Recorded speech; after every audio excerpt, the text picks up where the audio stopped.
All right, I guess we are going to go ahead and get started. Do you see anyone on the Zoom yet? No, okay. All right.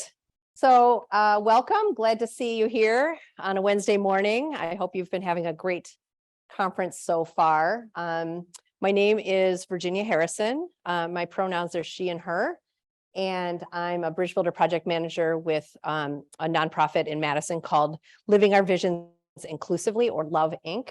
And I'm presenting today with my co-presenter, Kevin Thayer. You want to quick introduce yourself, Kevin? Hi, I'm Kevin Thayer. I use he, him pronouns, and I'm a self-advocate for Madison. Awesome. Thank you, Kevin. And he'll be presenting a little later in our session. He's here because he has experienced a lot of ripple effects from his membership in small groups with Love Inc.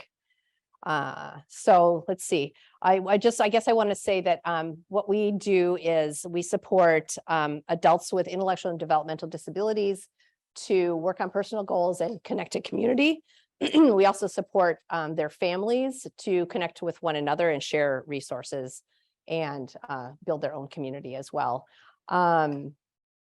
We've been around since 2007, and in 2009, they created the Bridge Builder Project, which is sort of the groups that we're talking about today are part of our Bridge Builder Project. So that's just a little overview of that. So well, before we get started with the poll question, actually, I want everybody to do their own sort of like response about like who they are and why they're here. So if I could just simply have a show of hands, who here is a self-advocate? Carrie, you're a self-advocate. Yep. All right. Got some over here too? Great. All right. And who here is a family member of a self-advocate?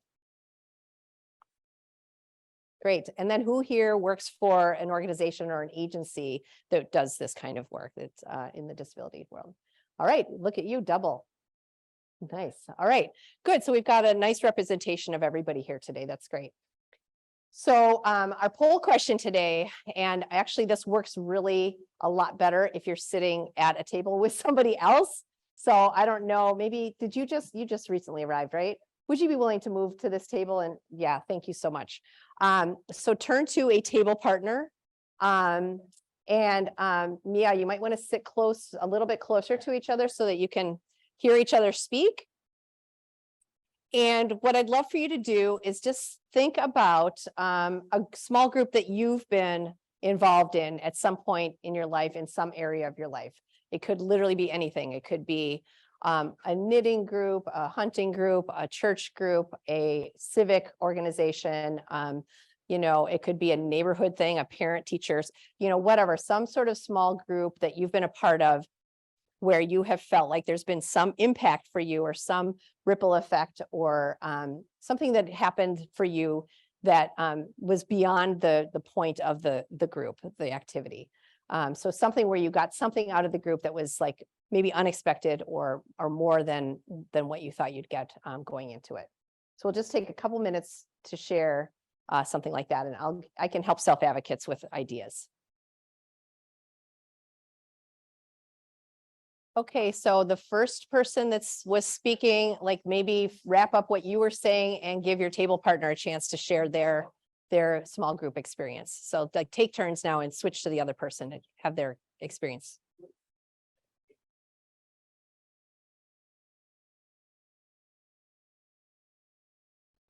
All right.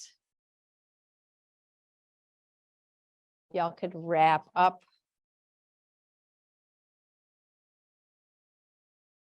You checking on the room temperature? Oh no, you're getting a QR code. Okay. It does feel a tiny bit chilly in here, but okay. So, oh, just checking. Anybody on the Zoom? Nope. Okay. All right. Thanks for letting me know. All right. So I love to do this where I now ask somebody that's willing to, it's a volunteer. You don't have to participate. But if you're willing to share out what you learned from your partner, what their group was and what their unintended consequence or like benefit of small group membership was. So anybody have feel brave to start us out with what they learned from their table partner? Yeah. ASL is Adaptive Sports League, which are people that has a disability to be in a team. You know what? Hold that thought. Kevin, can I have your mic? I just realized, rather than me just hearing you, would you be willing to speak into the mic? Would you be willing to hold it for him? Thank you.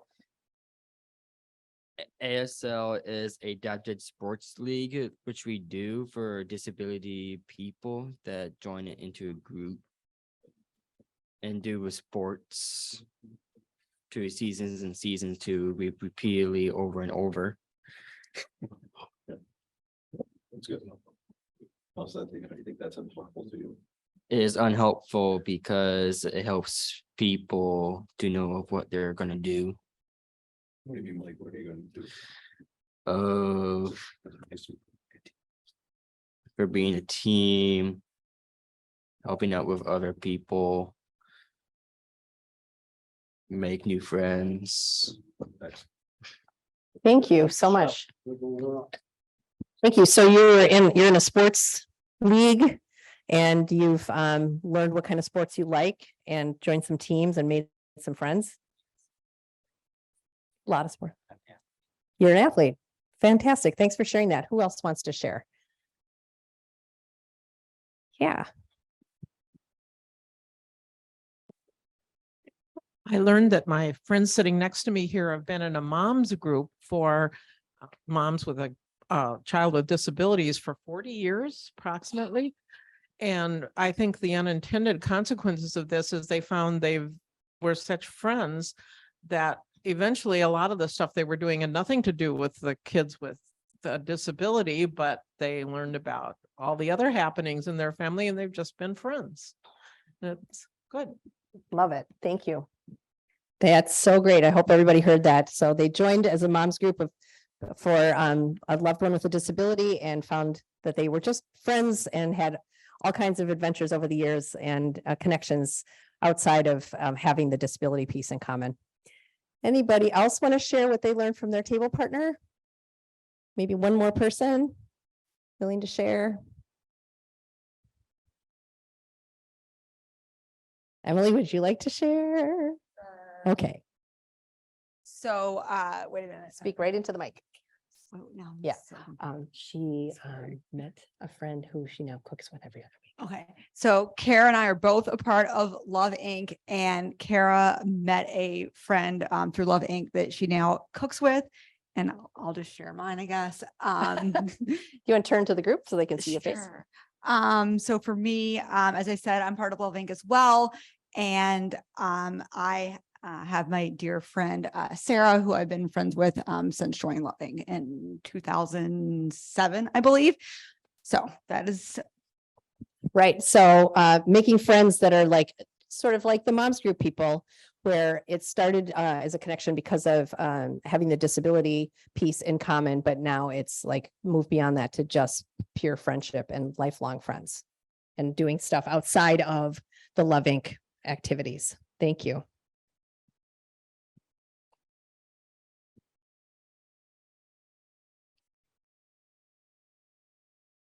All right. Can you hear me okay? Is this mic up enough? Okay. All right. So many of you have shared the benefits that you've found in small group membership, and I wanted to just like go over some of those as well. And let me see. Oh, yes.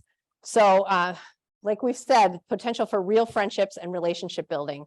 So maybe you are truly looking for, let's just say, a knitting group, and you're joining the knitting group truly because you want to get better at knitting. But what you find is, so-and-so, has a dog at home and you both love dogs and you connect around the dogs and like, and then the dog is having health problems or whatever it is, right? And like you're you're knitting, but you're also connecting around other parts of your life. So that's like a really, I think, a common thread for small groups is connecting around those things. But there's also, of course, lots and lots and lots of leadership opportunities. Like, I don't know about in the moms group or maybe in your sports team, but I'm guessing that there were opportunities to take charge of either an event or part of the teamwork, or perhaps an event that you were doing, or maybe like you're in a discussion-based group and somebody needs to lead the discussion or facilitate a conversation. And so that's one of the things that we find in our small groups is, we as staff try to step back and let our self-advocate members take the lead as much as possible with choosing what the activity is or choosing the discussion topic and actually leading that discussion topic. You'll be hearing from Kevin later. One of the groups that he's been involved in is a book club for our members, and they take turns recommending books for the book club. And then when it's, the group votes on that book, and when it's time to discuss that book, they're the ones that bring the questions and ask the questions of the group. And it's like genuine leadership opportunities. And through that, of course, is so much social skills practice. And this honestly applies to all of us, not just somebody with an intellectual or developmental disability, because not all of us, as we just saw today, right? Like not all of us are comfortable speaking into a mic or sharing out, even in a relatively small group like this. So getting that opportunity in a safe place where you know people and like start to like find your voice, or maybe you have trouble with interrupting, or maybe you have trouble with being interrupted, and it just like is like a hot button thing for you. Like if you get interrupted, you just get really, really irritated. But that happens. That's just a natural part of the dynamics. And so learning over and over again that you can sort of like calm yourself and stay in the group and not, so there's all kinds of different social skills opportunities in small groups, as well as really organizing an event. And like, I'm not very organized, but somebody's going to help me do that. And like, oh, this is how you like keep track of things or whatever it is. Those are another way that people have developed social skills in these groups. And then another thing that Kevin's going to give some examples of in a little bit is indirect mentoring or role modeling. So one of the groups that we offer in our organization are peer support groups, and they're not support groups like therapy support groups. They're support as in we are all peers and we're hearing about one another's lives and sharing our trials and tribulations of terrible transportation services, or low home support staff, or just a frustration with a family member or whatever, like a lot of things that are just like relatable for all of us, right? And so there's that sort of like, oh, you have transportation problems too. I thought this was just a problem that I was having because I'm new to transportation services. My parents have always driven me, and now I've got this. And like, oh, what did you do to like solve that problem? Or how did you handle having to wait for half an hour for your ride to come when they were supposed to be here already? And so like learning like through seeing how other people do this and how they navigate independence and independent living skills. And then there's the sort of role modeling where somebody has like an actual skill of some kind, or something that they're already really good at, and you can learn from one another. And that's, again, that's universal for all of us to have that sort of natural role modeling happen in these groups. And then this is the one that is really key for our Bridge Builder project, is transference from a segregated group of peers to one that's integrated in the community. So not a disability-based space or group. So Kevin is going to, again, be talking about an example of this for himself. But what it means is, and this is specific to the disability world, but like you're in a group of peers with a disability, and that's a really safe, easy place to be. And then you get really comfortable or really confident with whatever that thing is. Maybe it's book club, maybe it's improv, whatever it is. And you then say, oh, I now that I've practiced and I've been part of this group and I've developed some skills and some comfort, I can maybe seek out a book club or an improv group out in the integrated world, like through the tech college or at the library or whatever, and join one that isn't for specifically people with disabilities, and getting out into the integrated community. And that's what we really like to see is people out in integrated community, because not only does that benefit the participant, but it benefits the entire community when disability is a part, is at the table. And I think we all know that. All right.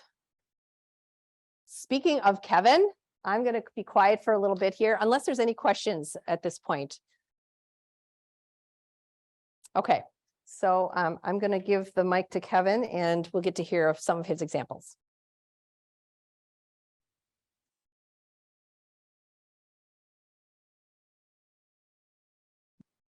All right, thanks. I can.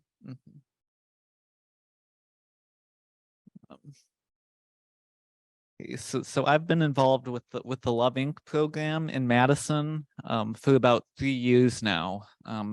It started during the pandemic when I would I would have virtual meetings with people and I would get to know them one-on-one by meeting with them virtually over Zoom. And then it kind of evolved from there, where I ended up getting to know a lot of other people with disabilities just through doing small groups with them. And it's really helped with my confidence. Like the more I've done these small groups and the more I've gotten to know these people one-on-one, it's really helped a lot with my confidence and my social skills. And so I've been doing the Bridge Builder program for the last 2 years or so. So I've been working with someone one-on-one who's helped me connect with other people and do other small groups. And that's really helped me a lot. I've been able to do a lot of small groups through that program that I wouldn't have done otherwise. I've met more people and I've connected with more people in ways that I wasn't able to before.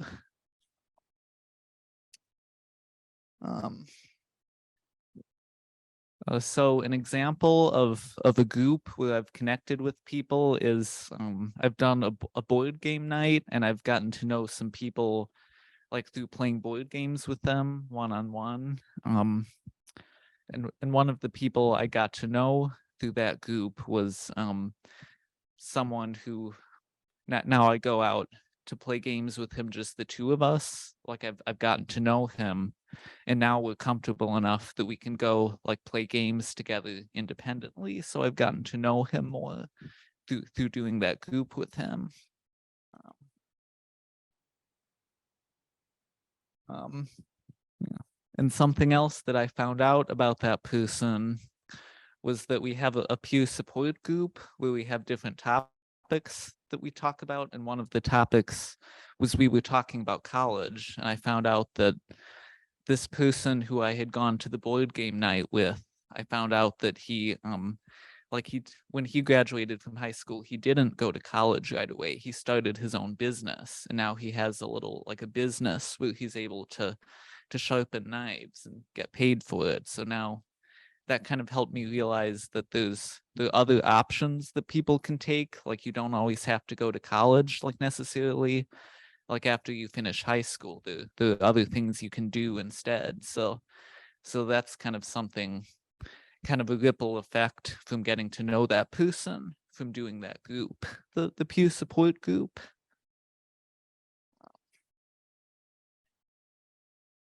And something else that I've learned about that same person who I've been talking about is that he's able to drive, and I'm kind of looking into learning how to drive myself. So I've been able to find out some information from him about like driving resources, like how to take a class, like to see if I'm ready to drive. So that's kind of another benefit from getting to know that person, is finding out about driving from him. And someone else who I've gotten to know through the groups I've been involved with, that person is also able to drive on her own. And so I've been able to learn about that from her. And this person is thinking about moving out to live in her own place. So I've been kind of able to learn about that from her because I'm also thinking about moving out. So I've been able to get some information and some resources about that from getting to know this person through these groups that I've been in.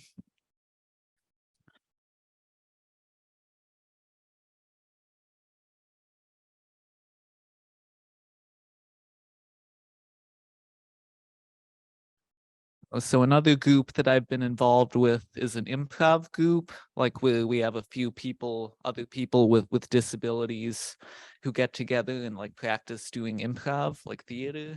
And I've gotten to know a couple people one-on-one through doing that group. And it's gotten me thinking about maybe doing another improv group in the community, like where it's an integrated group. It's not just with other people with disabilities, but it's just with other people in general. So I've thought about doing a community group, and I've thought about asking some other people from the improv group that I was already in if they'd be interested in doing another improv group in the community. So that's kind of a ripple effect from doing that group for me.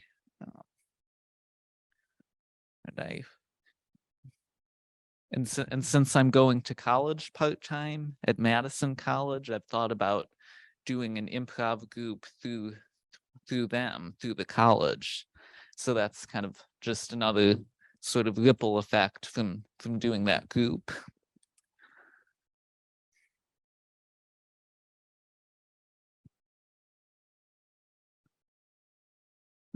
And one of the other people I've gotten to know through one of the groups I've been involved with is someone who we do a book club together.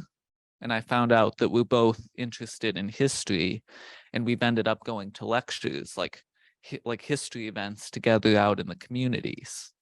So I've been able to work with my staff person, my bridge builder, and we've been able to work together to figure out how I could go out to an event with this person, like how we could do something out in the community on our own.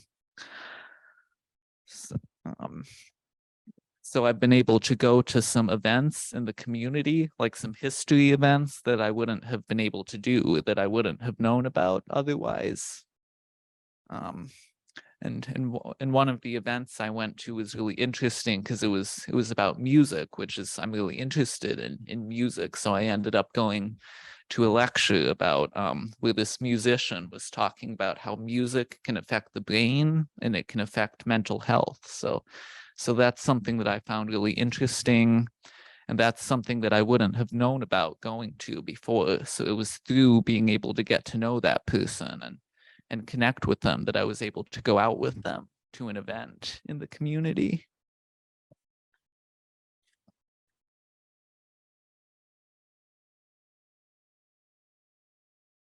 So overall, I'd say the more I've gotten to know people one-on-one, the more I've been involved in these groups, the more it's helped me with my social skills, and being able to talk to people and get to know them has really helped my confidence a lot.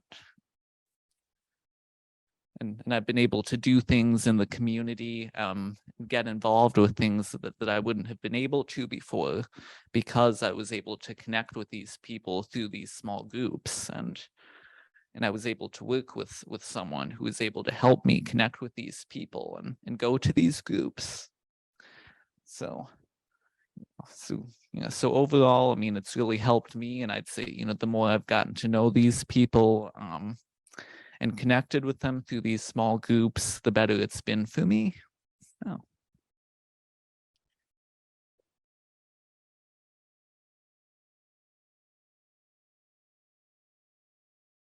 Thank you so much, Kevin. Does anyone have questions for Kevin specifically? Ooh. All right. Kevin, I'm going to give that back to you. I turned it on. What are you studying in college? Emily asked, what are you studying in college? So I'm going to school part-time right now. I'm just doing one class, but I'm thinking about studying psychology. Thank you. Anyone else have a question for, yes, Nancy? I know Kevin, obviously. And he didn't even mention one of the groups that he's in. Oh, here. that is, I think really important. There is going to be a conference on November 4th called the Integral Conference. Kevin is part of the planning team and the technical support for that conference. And that has been a place where he's been able to form friendships, I think. Isn't that correct, Kevin? And show off your abilities, which I think a lot of people didn't even knew you had. So that was very cool. Thanks, Nancy. I didn't know that either, Kevin. That's awesome. You raising your hand? Great. Yes. Yes. I just have a comment. I just want to say, Kevin, you are wonderful and it's good that you're doing what you're doing. And I wish I can get all things together like you did. You got it. Yeah. Thank you. Yeah, yeah. He is a role model, isn't he? Yeah. Yeah. Yeah, I didn't hear that I'm also part of the board game night. The board game night that he mentioned, I'm also attend that pretty regularly. So it's great that we had that at the lovely Sequoia Library in Madison. All right. Yeah, thank you. Anybody else comments, questions right now before we move on?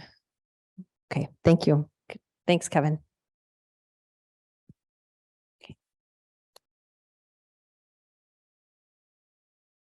Oh, one thing I wanted to mention that I forgot to earlier was keep in mind that even if your group or event is meant to be purely social, it's really important to have some kind of focus or topic or structure to give participants sort of that container for their interactions. We have found that the more sort of like structured activity, like having some sort of like format and like expectations for how things are going to go allows for people to relax into that structure and that activity. And then like within that, move about like socially or actually and make connections that way because they know what to expect and at least that part's taken care of. It's a lot easier to get to know somebody while doing a thing rather than just sitting and staring at one another. And I think we can probably all agree about that. Let's see. Okay, so now is yes.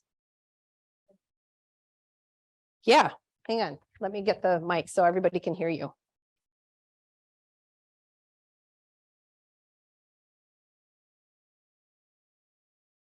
I have a son with who is gloriously autistic, and he is also an expert in origami. And Love Incorporated, I don't know if it was you, Virginia, that helped him get connected with the local origami club. No, I thought it was probably Rachel. Okay. Anyway, he is connected with the local origami club that is a community activity, has nothing to do with disabilities, and they have an origami project every time they get together. And when he gets together with them, he never does their origami project. He does his own project. So even if there is like you say, a container, doesn't mean you have to stay in it because he's able to be there. He even helps other people who have problems with the origami they're trying to make, but he wants to be by himself and work on his own origami project, which is fine with the leader because she understands his needs. And so if you are in a group and for some reason you need to deviate from the group, don't be afraid to at least try it because it might work out fine. Yes, Matt often comes to a group and has his own activity with him. He just really likes to be a part of the group and part of that environment. And we all, like he does his own thing. And that's true for many of us and many participants that I'm in a yoga class where the yoga instructor every single time says, These are just guidelines. These are just suggestions. You know, if this pose is, you know, if the poses I suggest aren't working for you, just do your own thing. I think that's really important. Thank you. Anyone else before we do the more activity-based part of our session today? Okay, so you get a choice of a couple different activities. There's the cup stacking and there's saving Sam. And I have materials for three different groups to do the cup stacking activity. And I've got enough for basically every group to do the saving Sam activity. So I'll explain each of those to you. And really, it's probably beneficial if you are in groups of 4. So maybe you 2 tables can join together and you 2 tables in the back can join together. And maybe these 2 tables here can join together. And then your table of 3 and your table of 3 should be fine. If that makes sense. Because it's we want to make sure it's like a small group activity as opposed to just a pair. So saving Sam, this little gummy is Sam. I don't know why his name is Sam, but that's just the way the activity is named. And this is his boat. And Sam his boat has capsized and he's not wearing his life preserver, his lifesaver. So he is actually floating on top of his boat on the water. Your table will be the water. And his life preserver is under the boat and he is floating on top of the boat. And what you all need to do, should you choose to accept, is not using your hands, but simply using 2 paper clips. You are going to get to this lifesaver and put it on Sam and get Sam into his right side up boat so that he now is wearing his life preserver. Let me find my example. He is now wearing his life preserver and he's in his boat. It can be done. So if you have manual dexterity, this one's for you. The other one requires a little less manual dexterity, but that's the idea, is that you want to get that life preserver on Sam and get him in the boat by just using a couple of paper clips. So that's, and yes, you may eat, I have extra gummies for afterwards as well to celebrate, in case anyone's wondering about that. The other one is this cup stacking challenge. You will get a stack of cups and you will get one of these contraptions where it's a rubber band with 4 strings attached. And this is why 4 people come in. And what you're going to do is you're going to unstack these cups and unstack them from this stack and put them into that stack configuration using just this rubber band and string. So it looks hard, doesn't it? And so the idea, as you can probably imagine, in addition to just like having something fun to do, is to work together as a group and see what happens.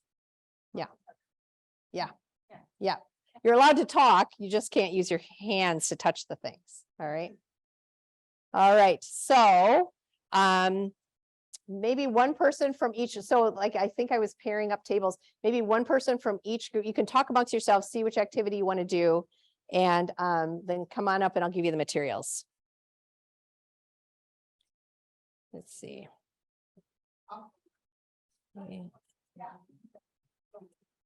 Yeah.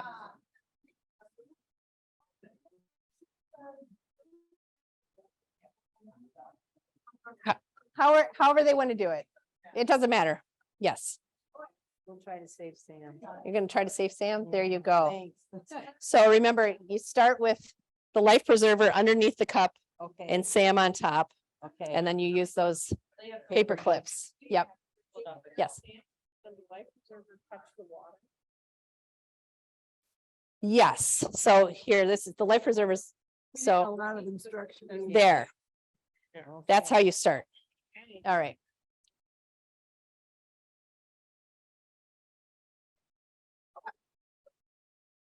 Oh, actually, no, let me help you out here. This is your set of cups and this is your contraption for working with it. Yeah. We're gonna do cup stacking. Okay, there you go. Good luck. Anybody else need their, yes. All right. So this is how you're gonna start out. Like that, all right? And then you're gonna end up with him like that. Okay. All right, This looks tricky. All yeah, right, thank you. good luck. How's it going?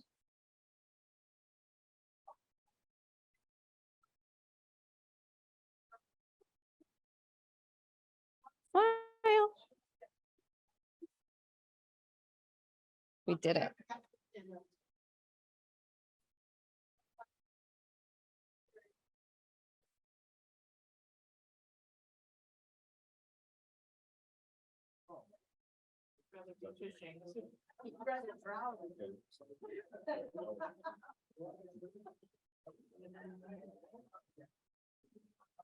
How's it going? Pretty entertaining. Wait, let's see if I can get.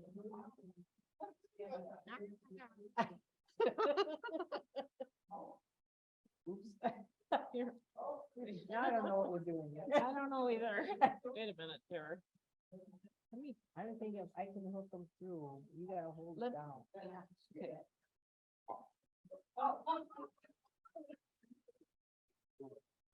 Yeah, you have the right idea.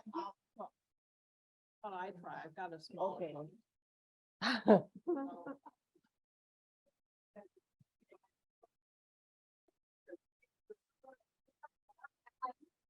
Wow.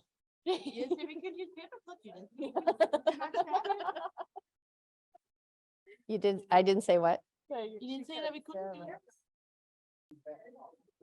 Wow, that was more fun than I even expected it would be. I don't know about you guys, but I heard a lot of laughter. I saw a lot of teamwork. And here's Kevin over here, all by himself, trying to save Sam. He's talking about, here's some more perseverance happening. You're so close. It's not fitting. Yeah, I don't know, like, you'll have to ask the gal at the back table, like how she did it. Has to be back in the pocket. Well, that's the last part. It's Right. but getting Sam through the life preserver. That's the hardest part. Well, so you just one gummy and stretch it out, right? Or is that two different pieces of candy? So it's two different pieces. There's the life preserver And a worm. and a worm. Okay, And the but worm you- has to go like through the life worm. preserver. I feel good about this. So for those of you who are ready to move on, these are the debriefing questions we're going to be asking your group. So you can start to think about those as Kevin continues to work on saving his own Sam over here. Yeah, well, I'm thinking, take that, pull that out. of the worm type. I'm sorry, what did you say? What questions are we answering now? Okay. So you'll answer those with your group Oh, okay. for what you just did. Yeah. Backing of the. You have the strength of the paper clip to help you go through that fall. Does that make sense? Oh, yeah. Are you doing it? I think you're doing it. So difficult. How did the gal, wait, you were at the stacking cup. Yeah. I don't know how, I think They- she they ultimately did it. also used like a wire bracelet or something. I don't know. Oh, something else. Yeah. There. Oh. All right. Kevin, if you don't mind, I'm going to go ahead and have people share out while you're continuing to, and thank you for supporting him. That's what it's all about, right? Where is your guy? Did he run to the restroom or something? Yeah, okay. All right. I guess we'll wait a minute while one of our group members returns to the room. But yeah, be thinking about what role did you take in the group? What did the group do well? What could your group have done better? And what did you learn about yourself or someone else during the activity? So we'll share those out in just a few minutes.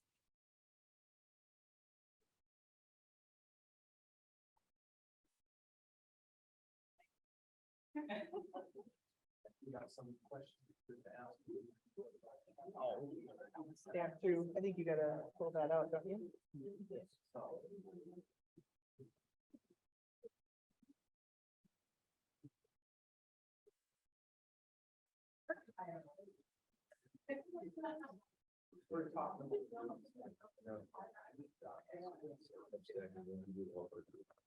All right, let's go ahead and come back together.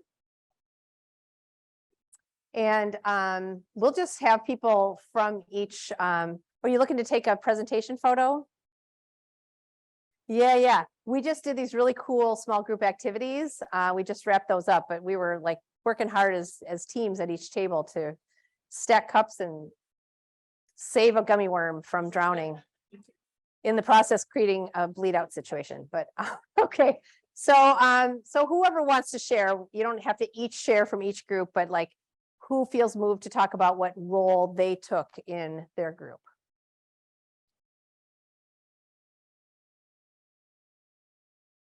Yes. I was just a partner, and I just want to say that we worked well together. You all worked well together and you were a partner in that group. I called it a partner. Yeah, okay, great. A team effort.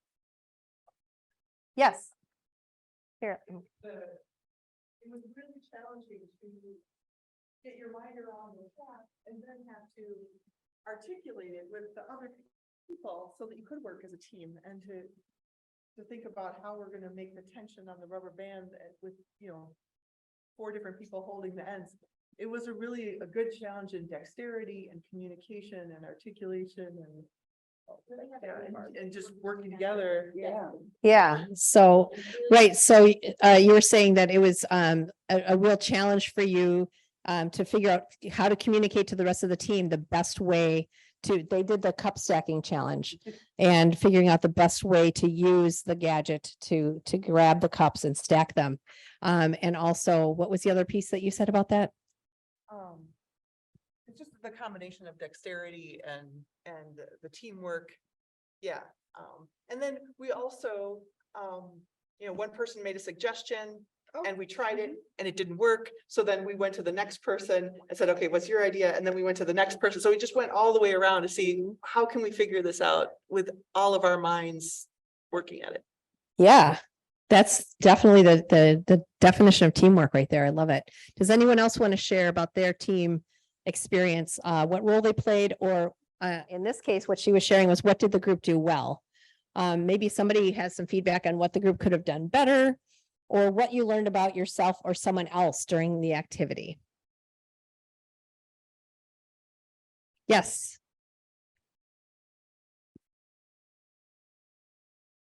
Well, in our group, I think we could have done better of including 3 of our which members in activity? the activity. Which activity did you do? We saved Sam, but we had to stab him to death to do it. And figuring out that we had to open the paper clips was really early. We did that right away. And we also found out what we did well was Linda and I worked together very well. It was like one would say, well, let's try this, or, oh, how about we do it this better? Make the hook smaller, do this and that and the other thing. And then everybody else was laughing. We were the observers cheerleading and highly entertained. And of course, we decided that if you give a group of 5 women something to do, they will get it done no matter what. Mhm. Yes. All right. Does another group want to share something from their group process? Another question you could answer is for Saving Sam specifically. Would it have been easier if you were working alone? Why or why not? And was there a clear leader in your group? Did someone call the shots or make decisions about how to save Sam? So those are some Saving Sam questions, but we'd also love to hear from the cup stacking group over here as well, if you've got anything you want to share about the group process. Yeah, you willing to speak into the mic? I suppose, yeah. Thank you. So something we all learned about each other is we all work pretty well together. We developed an idea pretty quickly. It was the more challenging part was probably just physically doing it without knocking the cups over. But we figured out, that the rubber band just got to stretch around the cups, and then we all have to work together and move in sync and just try not to knock the stuff over. But as far as mentally figuring out, we did really well there. So. Thank you. All right. Just realized I think I was speaking into this when I didn't need to. All right, this group was also saving Sam, and it took a lot of work, but they did it. I think for us, one of our strengths was we used more creative solutions, and we luckily had someone right away as well who knew to unfold the paper clips. So I think that just looking at things differently and seeing that there are more options really helped our team. But we also did have to stab Sam to death. So he had a rough experience. Yeah. Poor Sam. They didn't say that in the information about this activity that, Sam may not drown, but he'll die probably through some other some other cause. Great. Anything else people want to share about this experience, this group experience, or the activities themselves? Ooh. Well, it's also being recorded, so. I just said, communicating well and just like understanding, patience, compassion, even, yes, yeah. Thank you. Very good. And Kevin is still up here trying to save Sam. Props to you. He's like doing a solo job. Somebody did come and was like helping him problem solve and cheerlead, but also lots of that's the one I saw with both activities was persistence, right? Persistence and patience for the actual task, which is a little different than the kind of the group dynamic. That's like an individual skill, and we don't all have it. So I think ultimately the people that succeeded, they definitely had to have persistence and patience as well, like inside of themselves, right? Like Kevin has right now. Okay, amazing. So let's see, okay,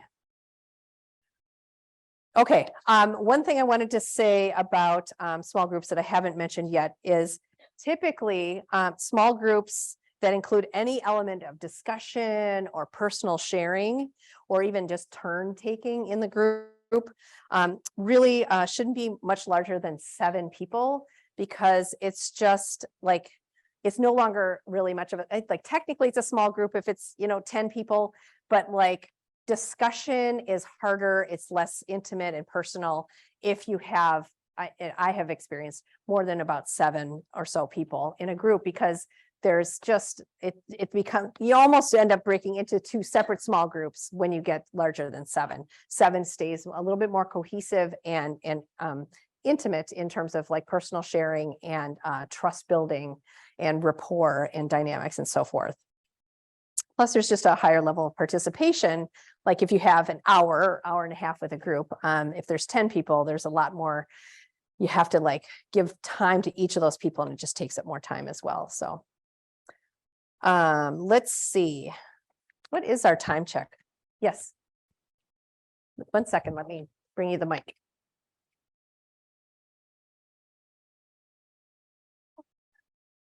I think I just forgot what I was gonna say. Let's see, I was talking about size of groups, small Oh, groups. yes, size of groups. So, yeah, and just to dovetail on what you said about that size is that when you get bigger, the shy people will fade back and they won't speak as much or participate as much. So yeah, the smaller group does keep everybody engaged. Yeah. Right, yeah, good point, good point. Yes.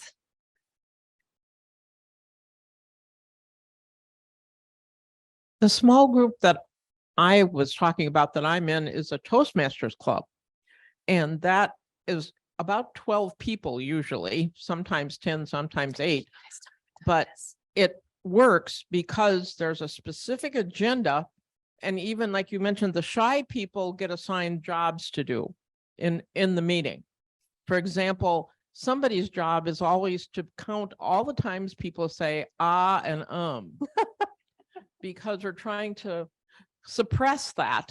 And so there's a report at the end about how many people said what kind of things. And when we get a little more advanced, we say how many start your sentences with so or and all that kind of stuff. And then we also have somebody that times everything so that we learn to be able to do things within a time limit. And then there's speeches about all the things in people's life. Like we in our small group here learned today that Jean has rides a motorcycle a lot. And that was very interesting. And we learned stuff like that in Toastmasters too. Thank you. Emily? What? Yeah, okay. So I just wanted to say that if you're like any kind of group, like you need to like let people say what they're going to say, even if it's not within the conversation that's being said or what the group is supposed to be talking about. Because for some people, that is just why they're in a group, just to like be out in the community, and they just chose the group for whatever reason. But just letting people talk and whatever, like Nancy was saying, like if someone's just kind of like, like something like that, they are trying to talk. It might just be their speech impediment or they're shy or they're whatever it is. So just let people have the opportunity to talk. Thank you.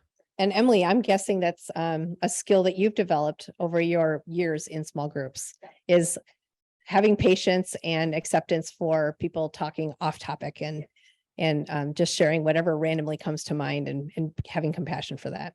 Yeah, awesome. Thank you. Once again, I'm speaking to this one. I've got my own mic. Anybody else have something else they want to share about small group experience, either the one you just had or out in the world? Oh, you've got another one? The knitting group. Yeah. Okay. So I I forget what- swear to God, Emily is not a plant. She really, I didn't even know she was coming today. Okay. Okay. So I don't know, Virginia did mention something about knitting at some point earlier. I don't remember what part of the presentation it was, but I think she was inspired by me. So I actually was a part of a knitting group. I don't remember the year, Probably 2019. It was Yeah. pre-pandemic. So 2019. So it was not about a peer group because they were like old women knitting, but Virginia had just said that, or actually my mom read on NPR that like knitting for people with like whatever my disorder is for right or left brain being strong or whatever, that it's actually really good. The hand-eye coordination for knitting is really good for the challenges that I have. So that's what started it. And I told Virginia that. And then she actually found a group at the same library we use for the game night, sorry, the Sequoia Library. So I went to that for a year, I think. I ended up like not liking knitting as much, but it was really nice just to kind of hear what those older women are up to, their garden groups, their book groups. It's like I wasn't going to join those groups, but it was just kind of a time. It was nice to be kind of away from peers, I guess, and just be doing that and stuff. So yeah. Yeah. And then one of the women in the group recognized you on the city bus, like, hey, Oh, I haven't seen you at knitting group for a while. I saw her like when I was coming back from the wild. Yeah. Going to knitting group. That's right. And Virginia was right there for it at that time. I don't know if I said that, but Right, right. Anyone else? Okay. So in conclusion, when joining a small group in any area of your life, or also in creating, facilitating, or supporting others to participate in small groups, keep an eye out for those meaningful yet unintended positive effects of small group membership, because they can be nurtured and expanded to help build a fuller life for yourself and others. So with that, I just want to see if there are any questions. Yeah, it's almost lunchtime, but we do have evals that are at your, yes, are they on the tables? Yes, yes, yes. Make sure you've got pens and evals. Make sure to take the time to fill those out. I'd like to give people time in session. And then raise your hand in the back, bring them to her in the back when you're done filling them out. Thank you.